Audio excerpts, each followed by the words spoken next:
തുടക്കത്തിൽ വലിയ പ്രതീക്ഷയായിരുന്നുവെങ്കിലും ലോക്സഭാ തെരഞ്ഞെടുപ്പ് അവസാനിക്കാറാകുമ്പോഴേക്കും നരേന്ദ്രമോദിയുടെ പ്രതീക്ഷകളെല്ലാം മങ്ങുകയാണ്.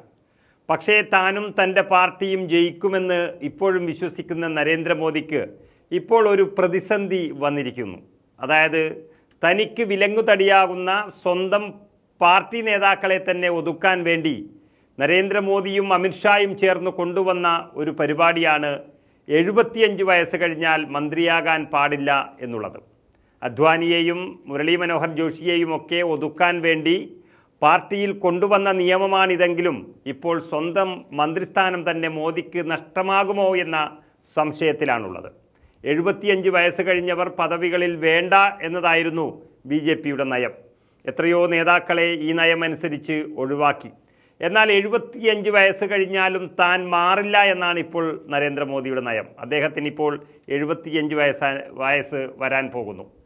അത് എല്ലാ നേതാക്കളും ഉന്നയിച്ചു തുടങ്ങിയതോടെ രാജ്യം തന്നെ ചർച്ച ചെയ്തു തുടങ്ങി.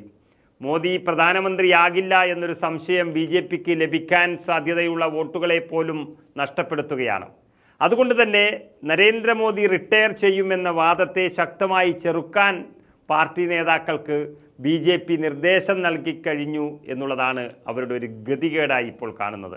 പക്ഷേ മോദി റിട്ടയർ ചെയ്യേണ്ടതല്ലേ എന്ന വാദം ശക്തിപ്പെടുത്തുകയാണ് ദില്ലി മുഖ്യമന്ത്രി കെജ്രിവാൾ. മോദി ഇതിന് മറുപടി നൽകാത്തത് എന്തേ എന്നും ഇനി നരേന്ദ്രമോദി ആയിരിക്കില്ലേ BJPയുടെ പ്രധാനമന്ത്രി എന്നും കെജ്രിവാൾ ചോദിച്ചതോടെ രാജ്യത്ത് പ്രത്യേകിച്ച് ഹിന്ദി ഹൃദയഭൂമിയിൽ വലിയ ചർച്ചയായി കഴിഞ്ഞു. ഇത് BJP പാർട്ടിയിലും പുറത്തും വലിയ ആശയക്കുഴപ്പം ഉണ്ടാക്കാൻ കെജ്രിവാളിൻ്റെ വാക്കുകൾക്ക് സാധിച്ചു എന്നാണ് പാർട്ടി തന്നെ കരുതുന്നത്. മോദി സ്ഥാനമൊഴിയുമോ എന്നതിനൊപ്പം പിൻഗാമിയെക്കുറിച്ച് BJPയിലുള്ള ആശയക്കുഴപ്പം കൂടിയാണ് കെജ്രിവാൾ ഇവിടെ ചർച്ചയാക്കുന്നത്. യോഗി ആദിത്യനാഥിനോട് അമിത്ഷായ്ക്ക് നല്ല ബന്ധമല്ല എന്ന അഭ്യൂഹം പാർട്ടിക്കകത്തുണ്ട്. അതിനാൽ അദ്ദേഹമാകില്ല, പകരം അമിത്ഷായ്ക്ക് വേണ്ടിയാണോ ഈ കളി നടക്കുന്നത് എന്നും പറയുന്നുണ്ട്. അതിനാൽ BJPയുടെ നിലവിലെ നേതൃത്വത്തോട് ഉത്തരേന്ത്യയിലെ ഒരു വിഭാഗം RSS അണികൾക്കുള്ള അമർഷം പ്രയോജനപ്പെടുത്താനാണ് കെജ്രിവാൾ ഇപ്പോൾ ഈ വെടിപൊട്ടിച്ചത്. 2014 മാർഗനിർദ്ദേശ് മണ്ഡൽ ഉണ്ടാക്കി LK അദ്വാനി ഉൾപ്പെടെയുള്ള 75 വയസ്സ് കഴിഞ്ഞ നേതാക്കളെ BJP അതിലേക്ക് മാറ്റി മൂലക്കിരുത്തിയത്.